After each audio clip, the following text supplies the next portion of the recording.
Hello!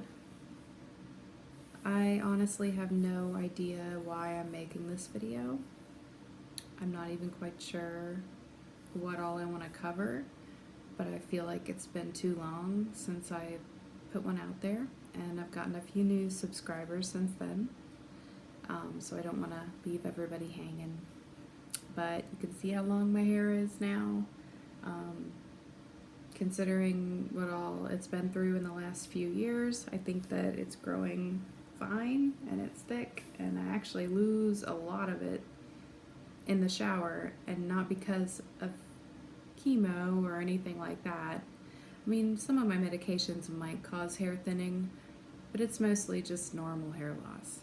And I get a little paranoid here and there when it's more than usual, but it's fine. It's nothing permanent.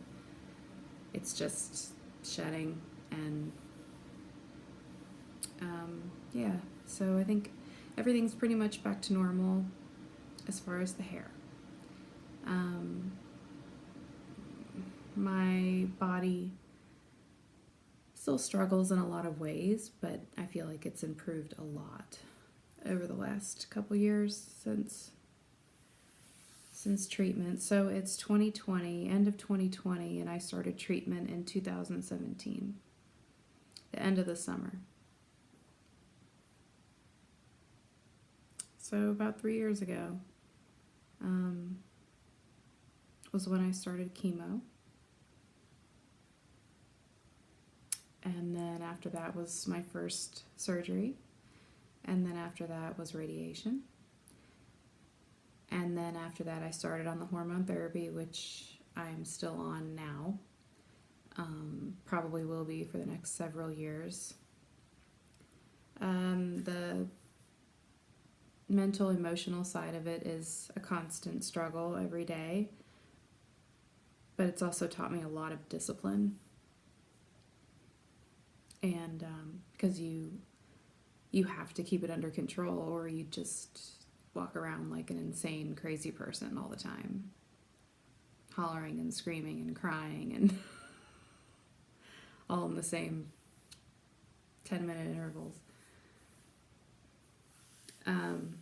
But yeah, to maintain composure, you have to contain the hot flashes and pretty much act like they're not happening sometimes when they're happening. And when you're constantly battling yourself in your head, it's like you're your own worst enemy. And you just beat yourself up all day long, and I have a tendency to see things very negatively.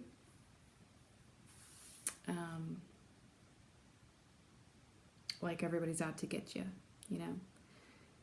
What does he mean by that? What does she mean by that? Sensitive. So sensitivity, paranoia, a little bit of depression, a little bit of anxiety, a lot of insomnia, a lot of grogginess because you take medicine to help you sleep. Yeah. And I think too, it's just a mixture of getting older. So I'm nearing 40, and my body's different. And I think it's aged a little faster than it would have before treatment. So just trying to keep up and stay healthy. I've had neck problems since my early 20s. And my oncologist went on ahead and ordered an MRI for me so that he could make sure that there was no cancer along the spine, because I guess that's one of the areas it could come back. It could return there. But he checked the whole thing up and down, and turns out I just have disc issues. So I have degenerative disc in my neck and herniated discs in my thoracic spine. The neck spasms and flare-ups were becoming a little more than I could bear. They were much more frequent. They were becoming debilitating. Like I couldn't drive. I couldn't do daily functions. So I finally got hooked up with Mayfield Clinic, and I've started the epidural injections in the neck, and so far I'd say it's probably about 75% better. There's still a little bit of pain, some soreness, some tightness, but I'm trying to do stretches and whatever else that I learned in physical therapy. And I know the epidural shots are not a fix-all, but I think they'll hold off the possibility of surgery as long as possible, which I'm always happy about. But I will say that the part of the hormone therapy includes I think I'm saying this right, aromatase inhibitors. Those are just so hard on your joints. And then the lack of estrogen, because that's what it's all about, is just keeping that estrogen from producing. And it plays a number on your joints. It plays a number on a lot of things to be a woman without estrogen. And to not be able to take it as a replacement, any sort of replacement medication, because it's bad for you. So in my case, it feeds the cancer. Never would have thought. A million years. You never think it's gonna be you. I've had a couple friends they're currently battling their second round. Their type isn't exactly the same as what I dealt with, but their struggle is just as real, and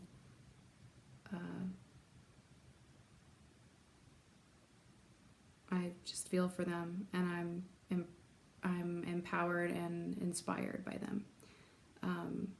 Because I always ask myself, what if it came back? Well, how could I do this again? And honestly, I don't know if I could do chemo again. And even if I did, I just wouldn't be the same person afterwards.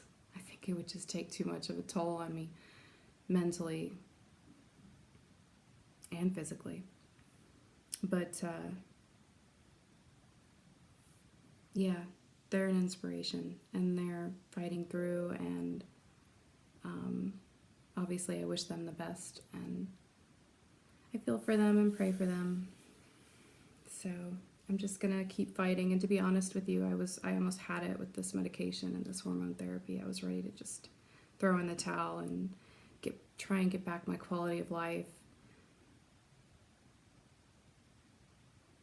And then watching them go through it a second time has helped me to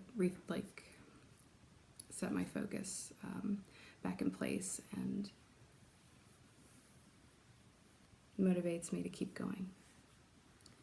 So it's funny how awful things can actually end up working for the better.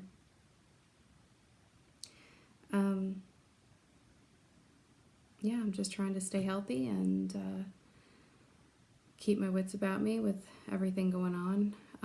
My job has become a lot more flexible. They've allowed me to work from home some, and then I go into the office some. It's a nice balance, gets me out of the house. And then the days at home are they're easier for me. It's easier for me to focus and get a lot of things done. So it works out. We're kind of in a second wave of the virus, and it's pretty heavy.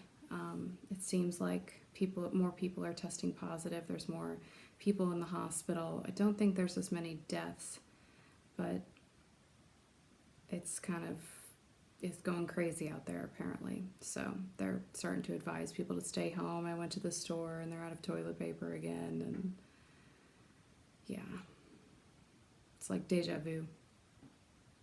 But we'll get through it, and it sucks. It does, but life is relentless. And it just goes to show you that it doesn't matter how in control you think you are and how together you have it or think you have it. A curveball will be thrown at you at one point or another, and you have to make sure that you are able to handle it and get through it, because life is anything but perfect. And in order to, I think, enjoy it, you have to just continue to find the positives and the silver lining in the situations that you're in. So whatever those may be, try not to get lost in the despair or hopelessness of it, and try and figure out ways to help people or help yourself and your family get through it. And try and focus on those things instead of being stuck in the same situation, because you will get lost in it. You will get lost there. So, mind over matter, discipline, keep moving forward. This will end. All sicknesses, we've gotten through them in history. So, we'll get through this one. You just have to be patient and be smart and do the right thing. So, that's all I got. I hope everybody's well, everybody's staying healthy and taking care of themselves. And I will report back soon, maybe with more positive things to say. But yeah, feel free to reach out, comments, questions, and take care. Bye.